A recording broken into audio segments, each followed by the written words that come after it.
ଆଜିର ପ୍ରସଙ୍ଗ ଜାତୀୟ କନ୍ୟା ସନ୍ତାନ ଦିବସ ପାଳନର ଆଭିମୁଖ୍ୟ। ଆଲେଖ୍ୟ ଆଞ୍ଚଳିକ ସମ୍ବାଦ ବିଭାଗ। ଉପସ୍ଥାପନାରେ ମୁଁ ଲହରିକା ପଟ୍ଟନାୟକ। ସମାଜରେ କନ୍ୟା ସନ୍ତାନଙ୍କର ଅଧିକାର, ଶିକ୍ଷା, ସ୍ୱାସ୍ଥ୍ୟ ଓ ସୁରକ୍ଷାକୁ ନେଇ ସଚେତନତା ସୃଷ୍ଟି କରିବା ଲକ୍ଷ୍ୟରେ ସମଗ୍ର ଦେଶରେ ଆଜି ଜାତୀୟ କନ୍ୟା ସନ୍ତାନ ଦିବସ ପାଳନ କରାଯାଉଛି।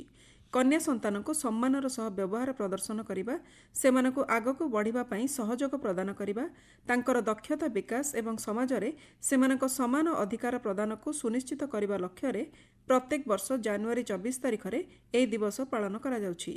ଚଳିତ ବର୍ଷର ବିଷୟବସ୍ତୁ ରହିଛି ଉଜ୍ଜ୍ୱଳ ଭବିଷ୍ୟତ ପାଇଁ କନ୍ୟା ସନ୍ତାନକୁ ସଶକ୍ତ କରିବା। ସମାଜରେ କନ୍ୟା ସନ୍ତାନଙ୍କ ଭୂମିକାକୁ ସ୍ୱୀକୃତି ପ୍ରଦାନ କରିବା ସହିତ ସମାନ ଅଧିକାର ପ୍ରଦାନ ମାଧ୍ୟମରେ ସେମାନଙ୍କ ଭବିଷ୍ୟତ ଗଢ଼ି ତୋଳିବା ଉପରେ ଏହି ବିଷୟବସ୍ତୁ ଗୁରୁତ୍ୱ ପ୍ରଦାନ କରୁଛି।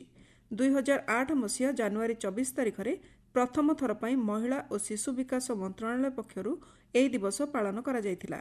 ବାଲ୍ୟ ବିବାହ, କନ୍ୟା ଭ୍ରୂଣ ହତ୍ୟା ଏବଂ ଲିଙ୍ଗଗତ ଅସମାନତା ଭଳି ଆହ୍ୱାନଗୁଡ଼ିକର ସମାଧାନ ଲକ୍ଷ୍ୟରେ ଏହି ପଦକ୍ଷେପ ଗ୍ରହଣ କରାଯାଇଥିଲା। ପ୍ରଧାନମନ୍ତ୍ରୀ ନରେନ୍ଦ୍ର ମୋଦି ଏହି ଦିବସ ଅବସରରେ ସମସ୍ତଙ୍କୁ ଶୁଭେଚ୍ଛା ଜଣାଇଛନ୍ତି। ସାମାଜିକ ଗଣମାଧ୍ୟମ ପୋଷ୍ଟରେ ଶ୍ରୀ ମୋଦି କହିଛନ୍ତି, ଶିକ୍ଷା, ପ୍ରଯୁକ୍ତିବିଦ୍ୟା, ଦକ୍ଷତା, ସ୍ୱାସ୍ଥ୍ୟସେବା ଆଦି କ୍ଷେତ୍ରରେ ଗୁରୁତ୍ୱ ପ୍ରଦାନ କରି କନ୍ୟା ସନ୍ତାନଙ୍କର ସଶକ୍ତିକରଣ ଦିଗରେ ସରକାର ଅନେକ ପଦକ୍ଷେପ ଗ୍ରହଣ କରିଛନ୍ତି। କନ୍ୟା ସନ୍ତାନଙ୍କର ଅଗ୍ରଗତି ଏବଂ ସେମାନଙ୍କ ପାଇଁ ବ୍ୟାପକ ସୁଯୋଗ ସୃଷ୍ଟି କରିବା ପାଇଁ ସରକାର ପ୍ରତିଶ୍ରୁତିବଦ୍ଧ ବୋଲି ସେ କହିଛନ୍ତି। ସମାଜର ବିଭିନ୍ନ କ୍ଷେତ୍ରରେ କନ୍ୟା ସନ୍ତାନଙ୍କର ସଫଳତା ପାଇଁ ଦେଶ ଗର୍ବିତ ଏବଂ ଏହା ଅନ୍ୟମାନଙ୍କୁ ପ୍ରେରଣା ଯୋଗାଉଛି ବୋଲି ପ୍ରଧାନମନ୍ତ୍ରୀ କହିଛନ୍ତି। ଶିଶୁଙ୍କର ବଞ୍ଚିବା, ବିକାଶ, ଶିକ୍ଷା, ସୁରକ୍ଷା ଏବଂ ବିଭିନ୍ନ କ୍ଷେତ୍ରରେ ଅଂଶଗ୍ରହଣ କରିବାର ଅଧିକାରକୁ ପ୍ରୋତ୍ସାହନ ପ୍ରଦାନ କରିବା ଲକ୍ଷ୍ୟରେ ସରକାର 2013 ମସିହା ଏପ୍ରିଲ 18 ତାରିଖରେ ଏକ ଜାତୀୟ ନୀତି ଅନୁମୋଦନ କରିଥିଲେ। କନ୍ୟା ସନ୍ତାନଙ୍କର ସୁରକ୍ଷାକୁ ଦୃଷ୍ଟିରେ ରଖି ସରକାର ବିଭିନ୍ନ ପଦକ୍ଷେପ ଗ୍ରହଣ କରିଛନ୍ତି।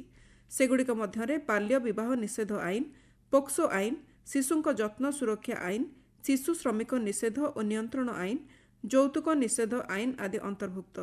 ବାଲ୍ୟ ବିବାହ ନିଷେଧ ଆଇନ ଅନୁଯାୟୀ କନ୍ୟା ସନ୍ତାନଙ୍କର ବିବାହର ସର୍ବନିମ୍ନ ବୟସ ସୀମା 18 ବର୍ଷ ଧାର୍ଯ୍ୟ କରାଯାଇଛି।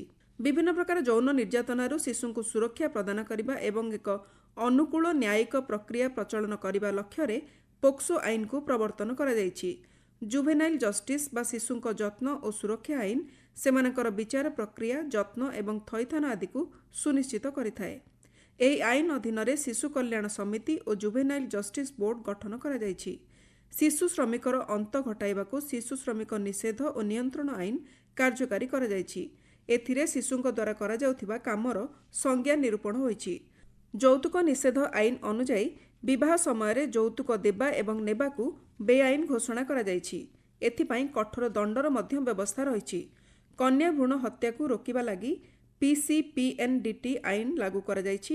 ଏଥିରେ କନ୍ୟା ଭ୍ରୂଣ ହତ୍ୟାକୁ ରୋକିବା ଲକ୍ଷ୍ୟରେ ଗର୍ଭସ୍ଥ ଶିଶୁର ଲିଙ୍ଗ ନିରୂପଣକୁ ସମ୍ପୂର୍ଣ୍ଣ ବନ୍ଦ କରାଯାଇଛି।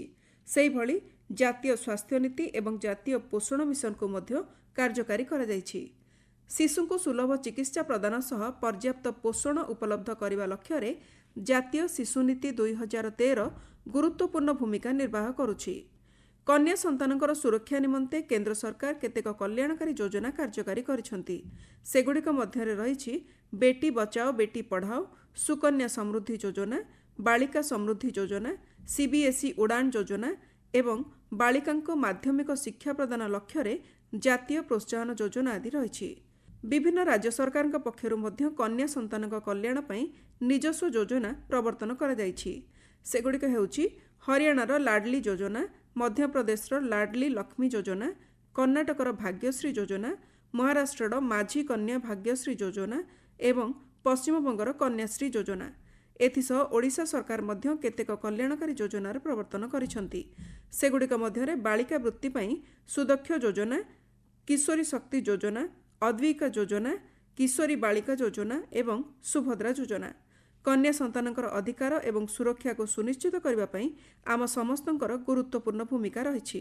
ଆସନ୍ତୁ ଏଥିପାଇଁ ସଂକଳ୍ପବଦ୍ଧ ହେବା, ଯାହାଫଳରେ ଏହି ଦିବସ ପାଳନର ଉଦ୍ଦେଶ୍ୟ ସାଧିତ ହୋଇପାରିବ।